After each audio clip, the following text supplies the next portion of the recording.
नमस्कार, मैं हूं तान्या खन्ना। लोकसभा चुनाव के 5वें चरण के लिए आज चुनाव प्रचार थम जाएगा, मगर दिल्ली की कुर्सी के लिए चल रही इस सियासी जद्दोजहद का भी इंटरवल ही हुआ है। अभी भी 5 चरणों का मतदान बाकी है, जिसके लिए प्रचार चरम पर है। चुनाव चरित्र में दिग्गजों के साथ प्रचार की हमारी कवरेज जारी है। आज सबसे पहले आपको ले चलते हैं झारखंड के हजारीबाग, जहां से बीजेपी के दिग्गज यशवंत सिन्हा के बेटे जयंत सिन्हा इस बार मैदान में हैं। कैसा है जयंत का प्रचार, ये जानने के लिए हमारे सहयोगी राकेश सिंह ने जयंत के साथ गुजारा प्रचार का पूरा एक दिन।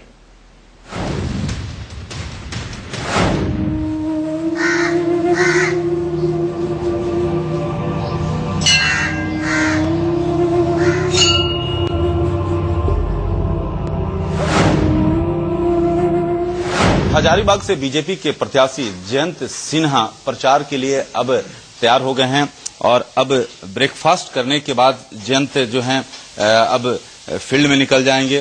जयंत, क्या आप लेते हैं सुबह सुबह? नहीं, सुबह सुबह जो नाश्ते में मैं लेता हूँ थोड़ा बहुत फल लेता हूँ, जैसे बादाम, पपीता, केला, कभी कभी थोड़ा सा सीरियल और 1 कप कॉफी। अच्छा जयंत, जिस तरह से आपके उम्मीदवारी को लेकर आपने कभी सोचा था कि राजनीति में आपको आना पड़ेगा? नहीं, ये सोच तो कभी कभी होती थी। आपको मालूम ही है, पिताजी 30 साल से राजनीति में हैं और उनके साथ मैं बहुत कुछ मैंने राजनीति में किया हुआ है और पार्टी के लिए भी मैंने बहुत कुछ किया हुआ है। इसलिए सोच तो थी कि अगर कोई ठीक सा मौका मिले तो राजनीति को आदमी आजमा सकता है, देख सकता है कि भाई राजनीति में क्या हो सकता है। परंतु इस समय होगा, इस प्रकार से होगा, ये मैंने पूरी तरीके से नहीं सोचा था।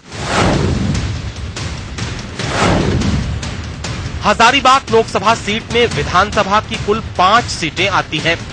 हजारीबाग, बरही, बड़कागांव, रामगढ़ और मांडू। बरही को छोड़ दें तो यहां बीजेपी के पास कोई सीट नहीं है।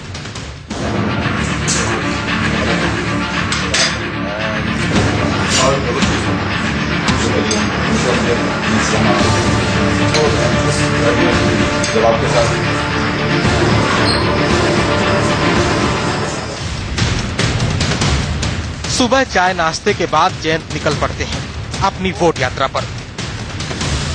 फिलहाल हजारीबाग से यशवंत सिन्हा सांसद हैं और 2004 को छोड़ दें तो 1998 के बाद हुए हर चुनाव में यशवंत सिन्हा ने यहां पर भगवे को बुलंदी पर रखा है।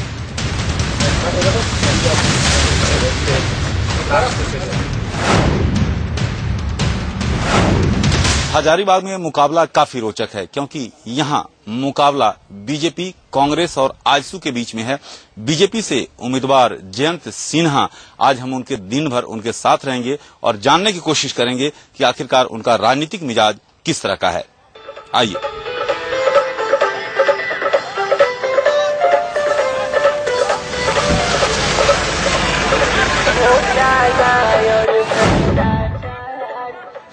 जयंत जी, आपके पिताजी यहाँ से लगातार 10 सालों से सांसद रहे हैं, लेकिन जिस तरह से विकास होना चाहिए था, थोड़ी सी लगता है कि कमी रह गई।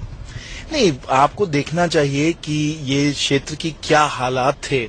आपको लग रहा है कि भाई अगर इसकी तुलना की जाए जो कोई विकसित क्षेत्र है तो पिछड़ा हुआ क्षेत्र तो है ही, परंतु आप देखिए कि 10 सालों में, 15 सालों में कितना विकास हुआ है। कोई भी इसकी कल्पना नहीं कर सकता था कि यहाँ रेलवे लाइन आएगी। रेलवे लाइन में बहुत बड़ी निवेश की जरूरत थी।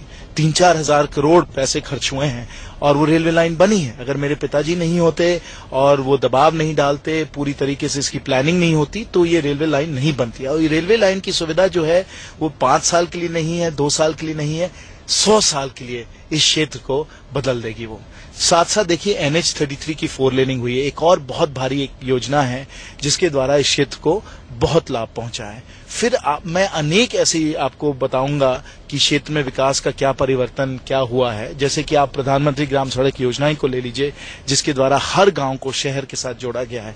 फिर बिजली, अभी भी यहाँ बिजली की बहुत समस्या है, परंतु पहले यहाँ बिजली थी ही नहीं। अब लोग बोल रहे हैं कि हमारे पास 4 घंटे 8 घंटे बिजली नहीं रहती है, पर 10-15 साल पहले वहां उस गांव में बिजली थी ही नहीं। तो ठीक है, ये दिल्ली नहीं है, बंबई नहीं है जहां आपको 24 घंटे बिजली मिल रही है, पर बिजली तो आ गई है। और यहाँ ऐसे बहुत पिछड़े हुए इलाके हैं, बहुत दूर देहात है, जहां कोई कल्पना ही नहीं कर सकता था कि कभी बिजली पहुंच सकती है, पर वहां हम लोगों ने बिजली पहुंचा दिया है। सड़कें बनी हैं, पानी की उपलब्धि हुई है। तो अगर आप देखिए कि एब्सोल्यूट कितना यहाँ डेवलपमेंट हुआ है, कितना विकास हुआ है, तो आप चौकन्ने रह जाएंगे। मैं तो यहाँ बहुत सालों से आता रहा हूँ। मेरे पिताजी यहाँ 1984 में, उन्होंने 30 साल पहले यहाँ चुनाव लड़ा था, तब से मैं यहाँ मतलब आके देखता रहा हूँ। और जितना यहाँ परिवर्तन आया है कि आप समझ ही नहीं पाइएगा। देखिए 6 घंटे लगते थे रांची से हजारीबाग आने में, अब आप उसको 1.5-2 घंटे में कर लेते हैं। यही तो होता है विकास। रास्ते में गुरुद्वारा पड़ता है तो जयंत शीश नवाना नहीं भूलते।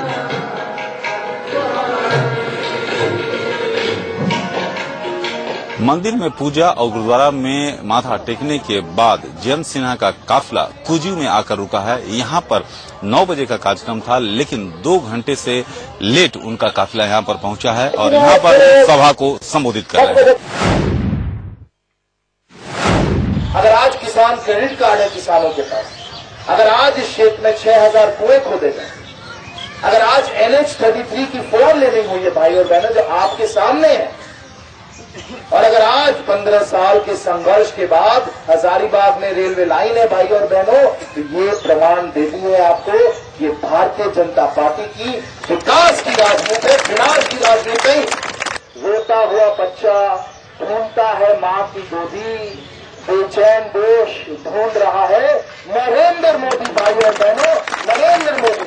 हर पल मोदी, घर घर मोदी, हर पल मोदी, घर घर मोदी, हर पल मोदी, घर घर मोदी। भारत माता की जय, भारत माता की जय। मोदी नाम के जयकारे लगाते जयंत हर गांव, हर गली में पहुंचते हैं।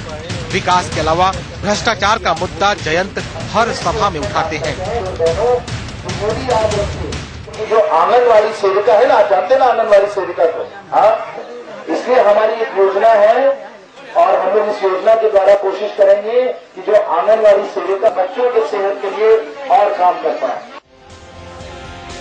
जयंत को जनता के कुछ तीखे सवालों से भी दो चार होना पड़ रहा है। तो बोल रहे हैं कि जो सरकार को वोट मत दीजिए, कमल साहब को मारिए, देखिए सब सुविधा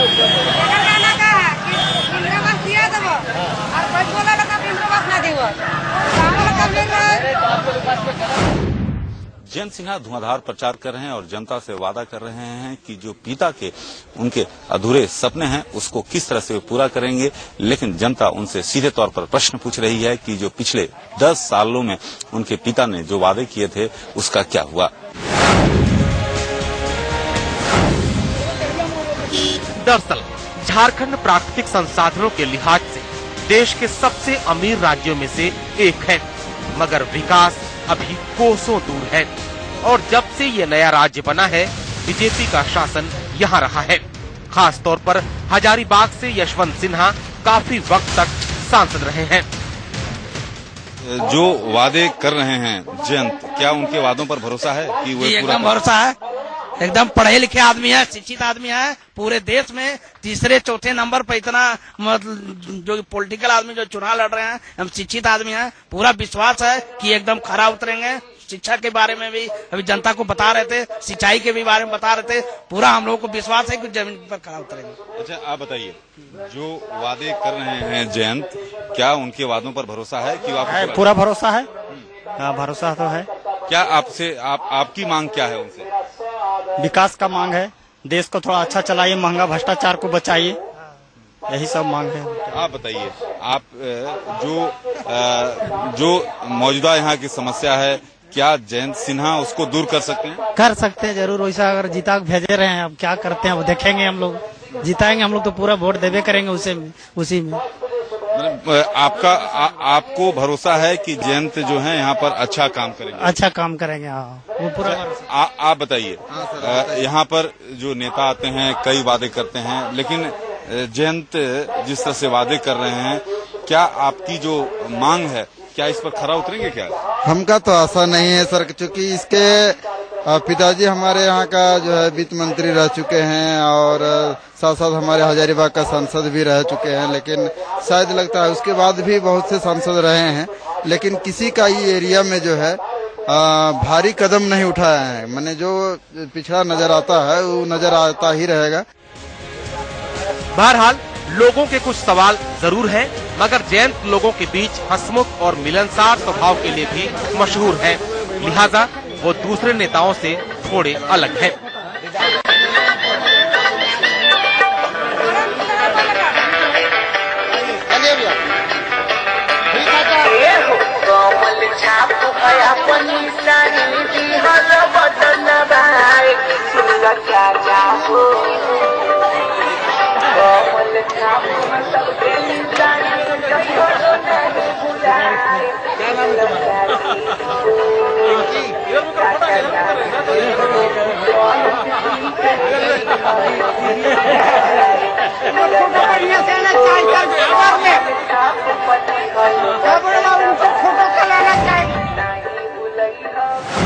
जयंत जी, चुनौती आप किससे मानते हैं, कांग्रेस या आजसू?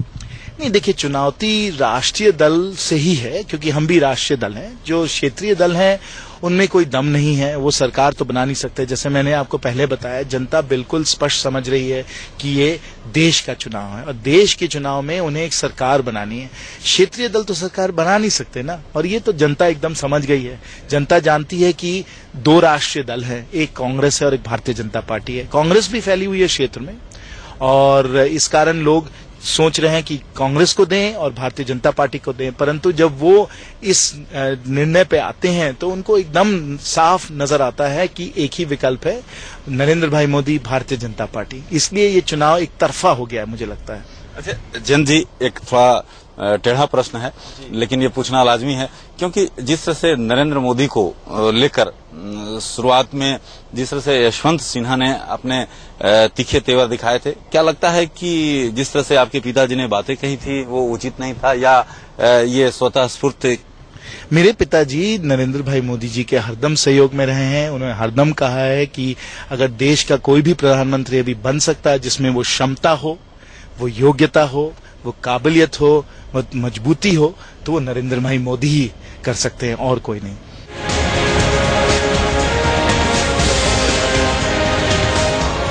तमाम सवालों और मुद्दों से जूझते जयंत का चुनावी प्रचार का सफर अंधेरा होते ही थम जाता है। Rakesh Singh, Hazaribagh, India news.